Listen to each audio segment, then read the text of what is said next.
MMDR bill को नहीं एवं राज्य राजनीति रे जोरदार चर्चा जे एमएमडीआर बिलटा ओडिशा पाई अनेक क्षति पहुँचाइब खनि अंचल रोथुवा लोकंकु केते प्रभावित करिवो जहाकु नहीं सारा ओडिशा रे एबे गोटे चांचल्य खेली जाइछि ए विषय रे आमे तमाम आलोचना करिबा।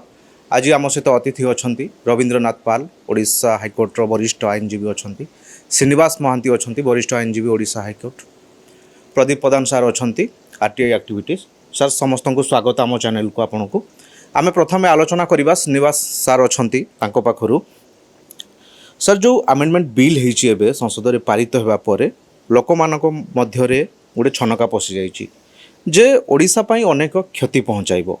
आपण टिके प्रथमे बुझाइबे कि जो अमेंडमेंट बिलटा पारित होला कौन एक्चुअली एमएमडीआर बिल जो कुआ होछि एथिरे मुख्य भूमिका हैला जे स्टेट रो ऑटोनॉमी फाइनेंशियल ऑटोनॉमी जेते हमर खनिज पदार्थ रु जहा किछि बाहरिबो किबा खनिज पदार्थ उत्पादन किबा ता ऊपर जो स्टेट रो अधिकार थिला सेंट्रल गवर्नमेंट बर्तमान समस्त अधिकार से नहीं गले आमठू पूरा नहीं गले जहाँ फल सुप्रीम कोर्ट जो कही 2005 रु जो मैंने फांकी आमर मिनराल जो टैक्स थिला जो कंपनी मैंने जे कई फांकी थिले जो सुप्रीम कोर्ट आदाय करिया कही बर्तमान 2005 रु आद्यावधि जेते बकिया भी थिला ता मध्य डूबीगला आउ किछि आम स्टेट फाइनेंशियल ऑटोनॉमी पूरा पड़ेला।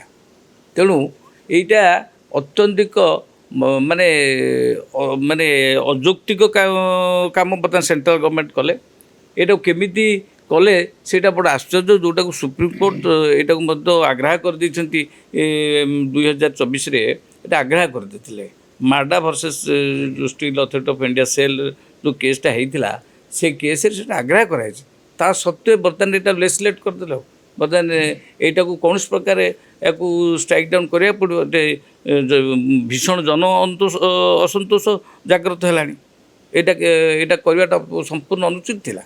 सर ए लोक मान मध्य गोटे छनका पशि जो मैंने खनि अंचल रोचंती तांको प्रति कुआडे अनेक विपद माड़ी आसछि बोली लोक कहू सब तो आपन देखिए बहुत दिन धरी गोटे केउझर डिस्ट्रिक्टा जदि जड़े जोड़ा क्या बड़बिल जावाक चाहूला 2 दिन लगी जावाक एति बाट जगह को जाई हो नथिला बहुत दिन पर से रास्ता घाट सब एबे तैयारी हेछि रास्ता घाट तैयारी हेले भी सेकर लोक माने मध्य कर दौर कौन टोल गेट दौर से लोक कौन बेनिफिट पाता आम से एरिया लोकों ठारू जो खनि है खनि रे मैक्सिमम लोक से किडनी डैमेज तांकर पॉल्यूशन सबकि क्षति हवा सत्वे बर्तमान ये आम जो स्टेट रे जो पैसाटा रहा कथा सेंट्रल गवर्नमेंट ये पैसा सब दे स्टेट कौन से अधिकार नहीं चिंता माने सी आमको दान करके देवे अरे स्टेट ऑटोनॉमी तो पलैगला तो सेठा लोक मैंने बहुत हैरान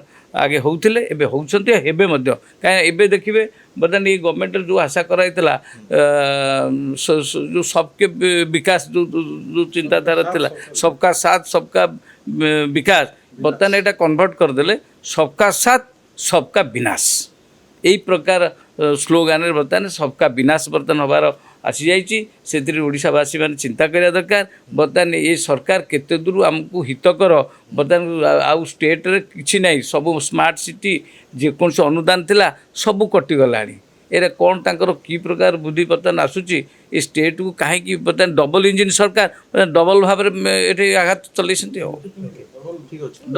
फेर भी आपन पाखक प्रदीप बाबू अछंती ए बिल एमती कौन अच्छी जे ओडिशा को लेकिन बेसी चर्चा हो नहीं नहीं बिलटा होती सारा भारत वर्ष केवल ओडिशा नहीं कि ओडिशा हूँ सब भारत वर्ष गोटे प्रोमिनेंट हूँ मिनेराल रिच स्टेट एवं जो एमएमडीआर एक्ट रे से जो प्रोविजन जोटा इनसर्ट कले सेक्शन 19D सेक्शन 9D एवं से रखा जे जो मिनेराल रिसोर्स उपरे मिनेराल्स एंड मिनेराल लैंड दीटा को उपरे कौन सी राज्य सरकार आउ टिकस बसी पारे कौन प्रकार लेभी सेस टैक्स से माने किसी बसी पारे टोटाल समाधान केंद्र हाथ को चलीगला एवं द्वितीय पॉइंट रखिले से माने जे जेते सब टैक्स आगु जो कलेक्शन हबार थिला जोटा सुप्रीम कोर्ट कही एप्रिल 1 2026 रु बर्तमान सेटा भी जो आम 1 लाख खंडे टंका कोटी टंका पाई था ताकि भी बर्तमान बंद है ତେଣୁ ଆ ଫଳରେ ହେଉଛି ଯେଉଁଟାକି ଶ୍ରୀନିବାସ ମହାନ୍ତି ମୋ ଆଗରୁ କହୁଥିଲେ ଯେଉଁ ଫାଇନାନ୍ସିଆଲ ଅଟୋନୋମି ଷ୍ଟେଟ୍ ଥିଲା ଯେ ଷ୍ଟେଟ୍ ତାର ରିସୋର୍ସ ଉପରେ ସେ ଟ୍ୟାକ୍ସ ବସେଇବ। ଆଗରୁ ବି ସୁପ୍ରିମକୋର୍ଟର ବି ଜଜମେଣ୍ଟ ଅଛି, କିନ୍ତୁ ବର୍ତ୍ତମାନ ହେଲା କି ଏ ଆଇନ ଦ୍ୱାରା ବର୍ତ୍ତମାନ ସେଗୁଡ଼ା ସବୁ ସେମାନେ ଉଠେଇଦେଲେ। ଟୋଟାଲ କଣ୍ଟ୍ରୋଲ ବର୍ତ୍ତମାନ ହେଲା ସେଣ୍ଟ୍ରାଲ ଗଭର୍ଣ୍ଣମେଣ୍ଟ ହାତକୁ ପଳେଇଲା। ଆମେ ସେଣ୍ଟ୍ରାଲ ଗଭର୍ଣ୍ଣମେଣ୍ଟ ଦୟାରେ ଯେତିକି ଟଙ୍କା ଦେବ ବା ଆମେ ଯେତିକି ମାଗିବୁ ସେ ଆମକୁ ଦେବେ, କିନ୍ତୁ ଆମ ରିସୋର୍ସ ଉପରେ ଆମର ଆଉ କଣ୍ଟ୍ରୋଲ ନାହିଁ କି ଆମେ ଆଉ ଟିକସ ବସେଇ ପାରିବା ନାହିଁ। ଆମର ଏଠି ଖଣି ଖାଦନ ହେବ, ଆମର ଏଠି ଜଳବାୟୁ ଦୂଷିତ ହେବ, ଆମର ଏଠି ପାଣି ଦୂଷିତ ହେବ, ଏଠି ଆଦିବାସୀମାନଙ୍କର ଅଧିକାର କ୍ଷୁଣ୍ଣ ହେବ, ଆମର ରାସ୍ତାଘାଟ ନଷ୍ଟ ହେବ, ସବୁ ହେବ, କିନ୍ତୁ ଆମେ କୌଣସି ଏଥିରୁ ଲାଭ ପାଇବୁ ନାହିଁ। ସବୁ ଲାଭ କେନ୍ଦ୍ର ପାଇବ, କେନ୍ଦ୍ର ଯାହା ଦୟାରେ ଦେବ ଆମେ ସେଥିରେ ଚଳିବୁ। ତେଣୁ ସେଥିପାଇଁ ଆମେ ଏହାକୁ ସମସ୍ତେ ବିରୋଧ କରୁଛୁ। ତେଣୁ ରାଜ୍ୟର ସ୍ୱାର୍ଥ ଦୃଷ୍ଟିରୁ କେନ୍ଦ୍ର ସରକାର ଏଇ ବିଲ୍ଟାକୁ ପ୍ରତ୍ୟାହାର କରନ୍ତୁ ଏବଂ ରାଜ୍ୟର ଯେଉଁ ଅଟୋନୋମି ରହିବା କଥା, ରାଜ୍ୟର ଯେଉଁ ଫାଇନାନ୍ସିଆଲ ଅଟୋନୋମି, ରାଜ୍ୟ ଯେଉଁ ତାର ଟିକସ ବସେଇବ, ଯେମିତି ଆମର ଡିଷ୍ଟ୍ରିକ୍ଟ ମିନେରାଲ ଫଣ୍ଡ ଥିଲା, ଆମେ ନିଜେ ଆଦାୟ କରୁଥିଲୁ ପଇସା, ସେମାନେ ଦେଉଥିଲେ। ଯେତେ ଲେଭି ସେସ୍ ଆମେ ରୟାଲ୍ଟି ବି କଲେକ୍ସନ୍ କରୁଥିଲୁ। ଆମେ ହାରାହାରି ପ୍ରତିବର୍ଷ 50,000 କୋଟି ଟଙ୍କା ଖଣ୍ଡେ ଆମେ ପାଉଛୁ ମାଇନିଂ ସେକ୍ଟରରୁ। ତେଣୁକରି ସେଗୁଡ଼ାକ ସବୁ ଆମେ ଆଉ ଡାଇରେକ୍ଟ ଆଉ ଟିକସ କଲେକ୍ସନ୍ କରିପାରିବୁ ନାହିଁ। ରୟାଲ୍ଟି ସେସ୍ ଟ୍ୟାକ୍ସ କିଛି ଆଉ କରିପାରିବୁ ନାହିଁ, ସବୁ ବର୍ତ୍ତମାନ କେନ୍ଦ୍ର କରିବ। ସେଇଟା ଓଡ଼ିଶା ପାଇଁ ହେଉଛି ବିପଦ, କାରଣ ଓଡ଼ିଶା ହେଉଛି ଗୋଟେ ଓଡ଼ିଶା ପାଇଁ ଯଦି ବିପଦ ଥିଲା 20 ଜଣ ସାଂସଦ ବି ଆମର ଥିଲେ, ଯେହେତୁ ସେମାନେ ବି ତ ଅପୋଜ କରିପାରିଥାନ୍ତେ କି ନାହିଁ। ସେମାନେ ହେଉଛନ୍ତି ବିଜେପି ଦଳ ଏଇଟା ଆଣିଛି। ତେଣୁ ଅନ୍ଧ ଭାବରେ ବିଜେପିକି ସେମାନେ ସମର୍ଥନ କେନ୍ଦ୍ର ସରକାର ସେମାନେ କରିଛନ୍ତି। ଓଡ଼ିଶାକୁ ଦେଖିବେନି। ଓଡ଼ିଶାକୁ ସ୍ୱାର୍ଥ ତାଙ୍କର ବଡ଼ କଥା ନୁହେଁ, ବଡ଼ କଥା ହେଉଛି ତାଙ୍କ ଦଳ ରହିଲେ ହେବ। ମାଟି ବଡ଼ ନୁହେଁ, ତାଙ୍କ ଦଳ ହେଉଛି ବଡ଼। ଏଇଟା ସେ ବିଜେଡ଼ିର ସ୍ଲୋଗାନ ଥିଲା, ବିଜେପିର ମଧ୍ୟ ବି ସେଇ ସ୍ଲୋଗାନ। ଦୁଇ ଜଣ ଯାକ ଏଥିପାଇଁକା ଦାୟୀ। ତେଣୁକରି ବର୍ତ୍ତମାନ ମିନେରାଲ ରିସୋର୍ସ ଗୁଡ଼ାକ ଆମର ଯେତେ ଲୁଟ୍ ହେବ, ଖଣି ଖାଦାନ ଆସିବେ, କମ୍ପାନୀମାନଙ୍କୁ ଦେବେ, ସେମାନେ ଲୁଟ୍ କରିବେ ଏବଂ ତାର ଯେଉଁ ବେନିଫିଟ୍ ଆମେ ପାଇବା କଥା, ଆମେ କିନ୍ତୁ କୌଣସି ବେନିଫିଟ୍ ପାଇବୁ ନାହିଁ, ବେନିଫିଟ୍ ଅନ୍ୟମାନେ ପାଇବେ। ଠିକ୍ ଅଛି, ସାର୍ଙ୍କ ପାଖକୁ ଫେରିବି। ସାର୍, ଦେଖିବା ଓଡ଼ିଶାର ରାଜ୍ୟ ରାଜସ୍ୱ ଖଣିଜ ସମ୍ପଦ ଉପରେ କେତେ ପ୍ରଭାବ ପଡ଼ିବ?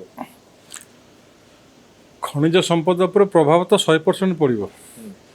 ଯଦି ସମସ୍ତ ଫାଇନାନ୍ସିଆଲ ପାୱାର ବର୍ତ୍ତମାନ ଷ୍ଟେଟ୍ ନେଇଗଲା, କ'ଣ ସେଣ୍ଟର ନେଇଗଲା, ତ ଷ୍ଟେଟ୍ ହାତରେ କିଛି ନାହିଁ। ଆଉ ସେଣ୍ଟର ଆଦା କରିବ, ଷ୍ଟେଟ୍ ତା ପାଖରୁ ମାଗିବାକୁ ଯିବ ତାର ହକ୍ଟା, ହେଲା କି? ତେଣୁ ପ୍ରଭାବ ମାନେ ସାଂଘାତିକ ପ୍ରଭାବ ତ ପଡ଼ିବ। ତେଣୁ ଆଉ ଗୋଟେ କଥା ମୁଁ କହେ, ଏଇ MMDR ଆକ୍ଟ ଉପରେ ଯେଉଁ ସେକ୍ସନ୍ 9D ସେମାନେ ଇଣ୍ଟ୍ରୋଡ୍ୟୁସ୍ କଲେ, ସେକ୍ସନ୍ MMDR ଆକ୍ଟ ଆମେଣ୍ଡମେଣ୍ଟ ଆକ୍ଟରେ 13/8/2026 ଦିନ। সেটা আকচুয়ালি କ'ଣ ହେଇଛି ନା, ଆମର ଗୋଟେ ଥିଲା ଆଗରୁ ଥିଲା, ଆପଣଙ୍କୁ କହୁଛି, ଓରିସେଟ୍ ଥିଲା ଗୋଟେ 2004ରେ ବିଜେଡ଼ି ଗଭର୍ଣ୍ଣମେଣ୍ଟ ଥିଲା, ଗୋଟେ କରିଥିଲା Odisha rural infrastructure and socio economic development act. ମାନେ ମିନେରାଲରୁ ଯେଉଁ ପଇସାଟା କଲେକ୍ସନ୍ ହେବ সেটা এই কামে লাগিব।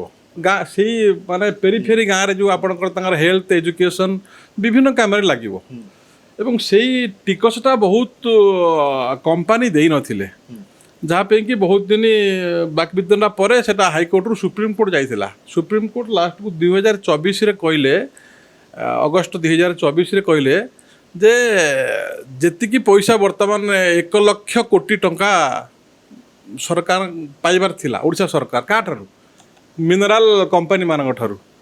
ତେଣୁ ସୁପ୍ରିମକୋର୍ଟ କହିଲେ ଯେ ଏଇଟାକୁ ତମେ 2005ରୁ 25% ଯାହା ତାକୁ ସବୁ କଲେକ୍ସନ୍ କରିବା ପାଇଁ, ତାଥିରୁ କିଛି ବି ଦେଇଛନ୍ତି, ଅଳ୍ପ କିଛି ଦେଇଛନ୍ତି। ଇନ୍ ଦି ମିନ୍ ଟାଇମ୍ ଏଇ ନୂଆ ଲଟା ଆସିଗଲା। କେଉଁଟା? MMDR actor amendment. ଏଇଟା ଲ ତ ନୁହଁ, ଆମେଣ୍ଡମେଣ୍ଟ। ଏଇଟା 57 ଆକ୍ଟ। ଏଇଟା ଆସିଗଲା ପରେ ତା ଦେହରେ ଗୋଟେ ସେ ନୂଆ ସେକ୍ସନ୍ ଯୋଡ଼ିଲେ 9D1 9D2। 9D1 କହିଲା ଯେ ସରକାର, ଭାରତ ସରକାର ସମସ୍ତ ট্যাক্স লেভির ক্ষমতা স্টেট গভর্নমেন্টরু নেইଯିବେ। এটা হল 1 কইলা। 9D1। 9D2 কইলা যে ଯେଉଁ 1 লক্ষ কোটি টঙ্কা এই কোম্পানি মানে সরকারକୁ দেবার ଥିଲା সেটা ସେମାନେ ଆଉ ଦେବେନି। তার মানে বর্তমানে এটি স্টেট 1 লক্ষ কোটি আমি একটা અંદાજ করে কହୁଛୁ, that be more than that ହେଇପାରେ। ତେଣୁ ବର୍ତ୍ତମାନ ସରକାର ଆମର କେତେ ରେଭିନ୍ୟୁ ହରାଇଲା ଦେଖନ୍ତୁ। ଏଇଟା କାହା ପାଇଁ ହରାଇଲା? এটা কাହାର ସ୍ୱାର୍ଥ ପାଇଁ ହେଲା? এটা ଦଳୀୟ ସ୍ୱାର୍ଥ। ତେଣୁ ଯେଉଁ ବିଜନେସମ୍ୟାନ୍ ମାନେ ଦେବା କଥା 1 ଲକ୍ଷ କୋଟି, ବର୍ତ୍ତମାନ ସେ 1 ଲକ୍ଷ କୋଟିରେ ଆପଣ ଭାଗ ଅଛି, ମୋ ଭାଗ ଅଛି, ସମସ୍ତ ଭାଗ ଅଛି, ତାର ନାହିଁ। ସେଟା ଆମର କଷ୍ଟଅର୍ଜିତ ସମ୍ପତ୍ତି ନା, ସେଟା ଆମର ଟ୍ୟାକ୍ସରେ ସେଟା ଅଛି। ଆମ ଓଡ଼ିଶା ଲୋକଙ୍କର ମାନେ ଟ୍ୟାକ୍ସ ତା ଦେହରେ ଜଡ଼ିତ ଅଛି, ସମସ୍ତଙ୍କର ତା ଦେହରେ ଭାଗ ଅଛି।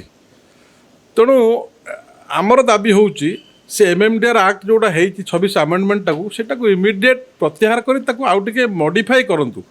ମାନେ ଷ୍ଟେଟ୍ ସେମାନେ ତାଙ୍କର କହିବା କଥା ହେଉଛି ଯେ ଏଥିରେ କୌଣସି ଅସୁବିଧା କାହାର ହେବାର ନାହିଁ, ଷ୍ଟେଟ୍ରେ ଅସୁବିଧା ହେବାର ନାହିଁ। ଆମେ ପଇସା ତାଙ୍କୁ ଯାହା ଅଛି ତାଙ୍କୁ ଦେଇଦେବୁ। ତେଣୁ ଏଇଟା ଇଏ ଟ୍ୟାକ୍ସଟା ଠିକ୍ ଅଛି। ଶ୍ରୀନିବାସ ବାବୁଙ୍କ ପାଖକୁ ଫେରିବି। ସାର୍ ଗୋଟେ ପ୍ରଶ୍ନ ଉଠୁଛି, ଯେଉଁମାନେ ବିଲ୍କୁ ସମର୍ଥନ କରୁଛନ୍ତି ସେମାନେ କହୁଛନ୍ତି ଯେ ବିଲ୍ଟା ନିହାତି ଆବଶ୍ୟକ ବୋଲି। କେଉଁ ଦୃଷ୍ଟିରୁ ଦେଖିଲେ ଆବଶ୍ୟକ ଲାଗୁଛି ଆପଣଙ୍କୁ? ସେ ବିଲ୍ଟା ତାଙ୍କର ପାର୍ଟିର ଅଛି। ମାନେ ଆଜିକାଲି ଯେଉଁମାନେ ନେତା ହେଉଛନ୍ତି ତୁମେ ଦେଖିବ ଜାନକୀ ପଟ୍ଟନାୟକ ସମୟଠାରୁ ଜାନକୀ ପଟ୍ଟନାୟକ ସମୟରେ ନେତା ମାନଙ୍କର ସେଥିରେ ହେଲା, ସେ ଗୋଟେ ସ୍ଲୋଗାନ ଦେଲେ 1000 ଦିନରେ 1000 ଇଣ୍ଡଷ୍ଟ୍ରି। ସେଇଥିରେ ଜନ୍ମ ନେଲା କିଏ? OSFC, ଓଡ଼ିଶା ଫାଇନାନ୍ସ କର୍ପୋରେସନ୍ ଜନ୍ମ ହେଲା। ସେଇ ବଡ଼ ବଡ଼ିଆ ସବୁ ଟ୍ରକ୍ ଇଣ୍ଡଷ୍ଟ୍ରି କରିକି ଗୁଡ଼ିଏ ପଇସା ଲୁଟିଲେ। ତା ଲୁଟି ସେ ଖାଇସାରିଲା ପରେ ଚାଲିଗଲା। ସେ OSFC ବି ଚାଲିଗଲା, ସବୁ ଚାଲିଗଲେ। ତାପରେ ଉଦ୍ଭାବନ ହେଲା ଯେତେବେଳେ ଆମର ବିଜେଡ଼ି ଗଭର୍ଣ୍ଣମେଣ୍ଟ ଆସିଲା, ସେଥିରେ ଦେଖିବେ ପ୍ରାୟ ସାଧାରଣତଃ MLA ମାନଙ୍କର ବି ଭଲ ଗାଡ଼ି ଘୋଡ଼ା ଏସବୁ ନଥିଲା। ବିଜେଡ଼ି ଗଭର୍ଣ୍ଣମେଣ୍ଟରେ ପ୍ୟାରିୟଙ୍କର ନେତୃତ୍ୱରେ ଯେତେବେଳେ ଚାଲିଲା, ସେ ପରାମର୍ଶଦାତା ହେଲେ, ସେଠି ସେ ଗୋଟେ ବାହାର କଲେ ଆମେ ବଡ଼ ବଡ଼ ଇଣ୍ଡଷ୍ଟ୍ରି କରିବୁ।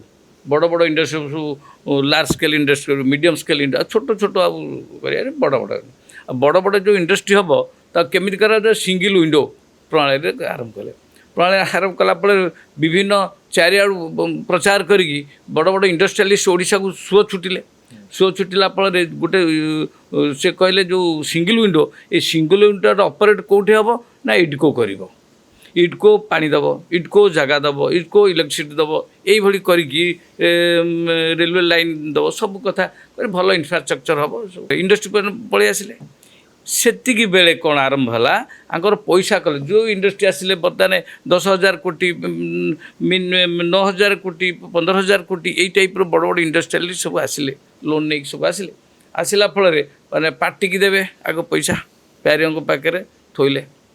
ତାପରେ ଯେଉଁ ଏରିଆରେ ହେବ ସେ ଯେଉଁ MLA, ତାପରେ ସେଇ ଡିପାର୍ଟମେଣ୍ଟର ମନ୍ତ୍ରୀ, ସେଥିର ବ୍ୟୁରୋକ୍ରାଟ୍ସ ସମସ୍ତେ ପୁରା ଲାଲ ଲାଲ ହେଇକି ସେଇ ଦିନଠୁ ଦେଖିବେ ଗୋଟେ ଯାହା ଜାନକୀବାବୁଙ୍କ ଥିଲା ଏଇ ଯେଉଁ ପ୍ୟାରିୟଙ୍କ ଯେଉଁ ସମୟ ଆସିଲା, ନବୀନ ବାବୁଙ୍କ ସାମ୍ରାଜ୍ୟ ଯେବେଠୁ ସ୍ଥାପନ ହେଲା, ସେବେଠୁ ଏମାନଙ୍କର ଯେଉଁମାନଙ୍କର ଅତି ବଡ଼ ଗାଡ଼ି ଦେଖିବ ସେଇଟା ହେଉଛି ଗୋଟେ MLAର। ଆଗ ସ୍କର୍ପିଓଟା ଆରମ୍ଭ କଲେ, ସେ ସ୍କର୍ପିଓ ସବୁ ଦିଆଗଲା, ପ୍ରଚୁର ପଇସା। ଏବେ ଫର୍ଚୁନର। ତେଣୁ ଯାହାଫଳରେ ନେତାମାନଙ୍କର ଏତେ ଏ ଲୁଟୁତରା, ଆମ ନେତାମାନେ ଆମକୁ ଶୋଷୁଛନ୍ତି। ତେଣୁ ଏବେ ଦେଖ ଆଉ ପିଲା ପାଠ ପଢ଼ାପଢ଼ି କିଛି ବେଶୀ କରୁନାହାନ୍ତି। ମାନେ ଯେଉଁ ଅଧିକା ପାଠ ପଢ଼ିବା ଭଲ ନୁହେଁ, ଖାଲି ଟିକେ ଗୁଣ୍ଡାମି କରି ଜିମ୍ ଫିମ୍ ଯାଇ ବର୍ତ୍ତମାନ ସେମାନେ ନେତା ହେଉଛନ୍ତି। ନେତା ପଛରେ ଗୋଡ଼େଇଲେ, ଗାଁକୁ ବାଡ଼ାବାଡ଼ି କଲେ, ଯେଉଁଠି କଲେ ପଇସା ଆଦାୟ କଲେ, ତାପରେ ମନ୍ତ୍ରୀ MLA ହେଉଛନ୍ତି। ନହେଲେ ବ୍ୟୁରୋକ୍ରାଟ୍ ମାନେ ବର୍ତ୍ତମାନ ଚାକିରି ଛାଡ଼ି ସେଥିରେ କ'ଣ ଲାଭ ଅଛି କହୁନ? ଏଠି 10 ପୁରୁଷ କ'ଣ, ତାର 20 ପୁରୁଷ ପର୍ଯ୍ୟନ୍ତ ପଇସା ଆମଦାନୀ କରି ରଖିଦେଉଛନ୍ତି। ତେଣୁ ସେମାନେ ତା ପାର୍ଟିକି ବଞ୍ଚେଇଲେ ସେ ମାଲ ଖାଇବେ ବର୍ତ୍ତମାନ ସେଥିରୁ ପଇସା। ତେଣୁ ଲୋକଙ୍କର କ'ଣ ଯାଉଛି? ମାଟି ପାଇଁ ଚିନ୍ତା କାହିଁକି ତାଙ୍କର?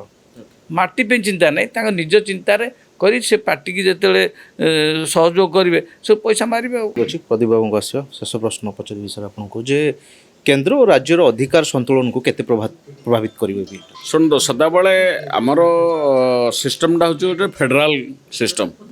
ସେତେବେଳେ କେନ୍ଦ୍ର ଆଉ ଷ୍ଟେଟ୍ର ପାୱାର ସେୟାରିଂ ହେଇଛି। କେନ୍ଦ୍ର କେଉଁ ଉପରେ ଆଇନ କରିବ, ଷ୍ଟେଟ୍ କେଉଁ ଉପରେ ଆଇନ କରିବ, କେଉଁଟା କନକରେଣ୍ଟ ଲିଷ୍ଟ ଯେଉଁଟା ସବୁ ଆଇନ କରିବ, ଉଭୟ ଆଇନ କରିପାରିବେ, ଏସବୁ ବ୍ୟବସ୍ଥା ରହିଛି। ଆଉ କହୁଛେ କୋଅପରେଟିଭ୍ ଫେଡେରାଲିଜିମ୍। କିନ୍ତୁ ଏହା ଦ୍ୱାରା ବର୍ତ୍ତମାନ କୋଅପରେଟିଭ୍ ଫେଡେରାଲିଜିମ୍ ବର୍ତ୍ତମାନ ଆଫେକ୍ଟ ହେବା ପାଇଁ ଯାଉଛି। ଯେଉଁଠି ରାଜ୍ୟର ସଂସାଧନ ଅଛି, ରାଜ୍ୟର ରିସୋର୍ସ, ତାପରେ କେନ୍ଦ୍ର ସରକାର କାହିଁକି ଇଣ୍ଟରଫିୟର କରିବେ? କେନ୍ଦ୍ର ସରକାର କାହିଁକି ଲେଭି ଟ୍ୟାକ୍ସ ଫ୍ୟାକ୍ସ ବସେଇ ନ କରିପାରିବାର ଅଧିକାର ପୁରା କାଢ଼ି ନେବେ? କେନ୍ଦ୍ର ସରକାର ନିଜେ କାହିଁକି କରିବେ? ତେଣୁ ଏଠି ରାଜ୍ୟର ଯେଉଁ ଅଧିକାର ଥିଲା, ରାଜ୍ୟ ସେଇଟା କରିବ। ଆପଣ ଚ୍ୟାଲେଞ୍ଜ କରିବେ କି ଆପଣ ପାର୍ଟି? ଆମେ ସେ କଥା ଆଲୋଚନା ହେଇନି, କିନ୍ତୁ ମୁଁ ବ୍ୟକ୍ତିଗତ ଅନୁଭବ କରୁଛି ଏଇଟା ଚ୍ୟାଲେଞ୍ଜ ହେବା ଦରକାର। ଆବଶ୍ୟକ ବୋଲେ ଆମେ ବି ଚ୍ୟାଲେଞ୍ଜ କରିବୁ। କିନ୍ତୁ ବିରୁଦ୍ଧରେ ବର୍ତ୍ତମାନ ଓଡ଼ିଶାରେ ଜନମତ ସୃଷ୍ଟି ହେବାର ଅଛି। ବହୁ ରାଜନୈତିକ ଦଳ ତ ରିଆକ୍ଟ କରିଛନ୍ତି, ସୋସିଆଲ ଆକ୍ଟିଭିଷ୍ଟ ମାନେ ବି ରିଆକ୍ଟ କରିଛନ୍ତି। ବିରୁଦ୍ଧରେ ଓଡ଼ିଶାର ଗୋଟେ ବଡ଼ ଆନ୍ଦୋଳନ ବି ହେବ, କାରଣ ଆମେ କେବେ ଏହାକୁ ଟଲେଟ୍ କରିବୁ ନାହିଁ। ଠିକ୍ ଅଛି। ପ୍ରୋଗ୍ରାମ ସାରିବା ପୂର୍ବରୁ ସାର୍ ଆପଣଙ୍କୁ ଗୋଟେ ଶେଷ ପ୍ରଶ୍ନ, ଓଡ଼ିଶା ଲୋକଙ୍କୁ କ'ଣ ବାର୍ତ୍ତା ଦେବେ ଏ ବିଲ୍ ଉପରେ? ଲୋକ କ'ଣ କରିବା ଦରକାର? ଲୋକ ଆକ୍ଚୁଆଲି ଲୋକ ଜାଗରଣ ଦରକାର, ଲୋକ ଆଗକୁ ଆସିବା ଦରକାର। କାରଣ ଲୋକଙ୍କର ସମ୍ପତ୍ତି, ଲୋକଙ୍କର କଷ୍ଟ ଅର୍ଜିତ ଟ୍ୟାକ୍ସକୁ ବର୍ତ୍ତମାନ ଭାରତ ସରକାର ତାଙ୍କ ଅଧୀନକୁ ନେଇଯାଉଛନ୍ତି, ଯେଉଁଟାକି ସେମାନେ ତାଙ୍କର ଯେଉଁଟାକ ଇଣ୍ଡିପେଣ୍ଡେନ୍ସ, ଆମର ଫାଇନାନ୍ସିଆଲ ଇଣ୍ଡିପେଣ୍ଡେନ୍ସ ବର୍ତ୍ତମାନ ଷ୍ଟେଟ୍ରେ ଆଉ ନାହିଁ। ତେଣୁ ଏତିକି ବର୍ତ୍ତମାନ ଲୋକମାନଙ୍କୁ ଆପଣମାନଙ୍କ ମାଧ୍ୟମରେ ଅନୁରୋଧ ଆମେ କରିବୁ ସେମାନେ ଆଗକୁ ଆସନ୍ତୁ। ହଁ ଜେନ୍ଜି ବାହାରନ୍ତୁ ସମସ୍ତେ ବାହାରନ୍ତୁ ଆଗକୁ। ଏଇ ଯେଉଁ ଅନୈତିକ ଆମେଣ୍ଡମେଣ୍ଟକୁ ଆମେ ସମ୍ପୂର୍ଣ୍ଣ ବିରୋଧ କରୁଛୁ ଏବଂ ଆକୁ ଶୀଘ୍ର ଆକୁ ଆଉ ଥରେ ଆମେଣ୍ଡମେଣ୍ଟ କରିକିରି ମାନେ ଲୋକାଭିମୁଖୀ କରାଯାଉ। ଏତିକି ହେଲା ମୋର ଶେଷ କଥା। ତ ସବୁ ଅତିଥିମାନଙ୍କୁ ଧନ୍ୟବାଦ ଯେଉଁମାନେ ଆମ ସହିତ ଯୋଡ଼ି ହୋଇଥିଲେ। ସାର୍ ଆପଣଙ୍କୁ ମଧ୍ୟ ଶ୍ରୀନିବାସ ସାର୍ ଆପଣଙ୍କୁ ଅନେକ ଅନେକ ଧନ୍ୟବାଦ। ତ ଦର୍ଶକ ବନ୍ଧୁ ଯଦି ଆପଣ MMDR ବିଲ୍ ଉପରେ କିଛି ଜାଣିବାକୁ ଚାହୁଁଛନ୍ତି ତ କମେଣ୍ଟ କରନ୍ତୁ। ଆପଣଙ୍କ ପ୍ରଶ୍ନର ଉତ୍ତର ଆମେ କମେଣ୍ଟ ମାଧ୍ୟମରେ ନିଶ୍ଚୟ ଦେବୁ। ରହୁଛୁ। ଜୟ ଜଗନ୍ନାଥ।